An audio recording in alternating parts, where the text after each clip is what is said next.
আসসালামু আলাইকুম এভরিওয়ান। 3 মিনিটের একটি দেশ সিরিজের আজকে ডে 3 এবং আজ আমরা জানবো দক্ষিণ এশিয়ার অন্যতম মুসলিম একটি দেশ আফগানিস্তান সম্পর্কে।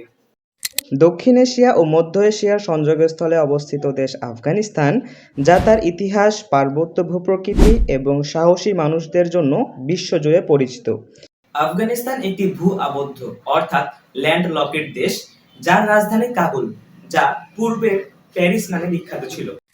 এটির উত্তরে তুর্কমেনিস্তান, উজবেকিস্তান ও তাজিকিস্তান, পূর্বে পাকিস্তান, পশ্চিমে ইরান এবং সামান্য দক্ষিণ-পূর্বে চীন অবস্থিত। আফগানিস্তানের আয়তন প্রায় 6,52,864 বর্গ কিলোমিটার এবং জনসংখ্যা প্রায় 4 কোটির কাছাকাছি। আফগানিস্তানকে বলা হয় প্রাচীন সিল্ক রোডের একটি গুরুত্বপূর্ণ স্থান, কেননা এই অঞ্চলের মধ্য দিয়ে Genghis Khan, Alexander the great এবং পরবর্তীতে মুঘলদের অগ্রযাত্রা হয়েছে। 1919 সালে আমানুল্লাহ খান ব্রিটিশদের হাত থেকে আফগানিস্তানকে স্বাধীন করে এবং আফগানিস্তান বিশ্বে একটি স্বাধীন দেশ হিসেবে আত্মপ্রকাশ করে।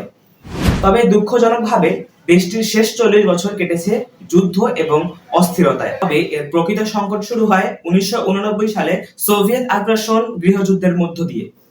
এরপর 1996 থেকে 2001 সাল পর্যন্ত দেশটিতে তালেবান শাসন জারি হয়। অতঃপর যুক্তরাষ্ট্রের নেতৃত্বে 2001 সালে তালেবানকে ক্ষমতা থেকে হটানো হয়। এরপর 2021 সালে যুক্তরাষ্ট্র এবং ন্যাটো বাহিনী আফগানিস্তান ত্যাগ করার পর পুনরায় তালেবান আফগানিস্তানের ক্ষমতায় আসে এবং আফগানিস্তান হয়ে ওঠে বিশ্বের অন্যতম মুসলিম একটি দেশ। দেশটির সরকারি ভাষা হচ্ছে পশতু ও দারি। দারি হলো ফার্সির একটি রূপ।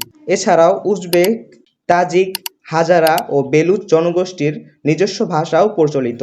দেশটির সর্বোচ্চ পর্বত হিন্দুকুশ পর্বতমালা, যা দেশটির মধ্যে বিস্তৃত এবং বহু শতাব্দী ধরে এটি বিভিন্ন প্রাকৃতিক বাধা এবং প্রতিরক্ষা হিসাবে কাজ করছে। 99% মুসলিম এই দেশটির সংস্কৃতি হাজার বছরের পুরনো। পোশাক, কবিতা এবং তাদের পারস্পরিক সম্প্রীতির জন্য তারা বিখ্যাত। পৌরাণিক নায়ক আলেকজান্ডার দ্য গ্রেট থেকে শুরু করে মুঘল ও মঙ্গোলদের পদচিহ্নে সাজানো এই দেশ ঐতিহাসিকভাবে গুরুত্বপূর্ণ। দীর্ঘ সময় যুদ্ধের কারণে দেশটির অর্থনীতি খুবই দুর্বল হয়ে পড়ে।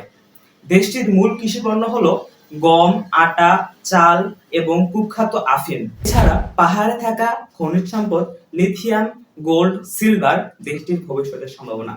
আফগান প্রবাসীদের পাঠানো রেমিটেন্সও দেশটির অর্থনীতির বড় উৎস।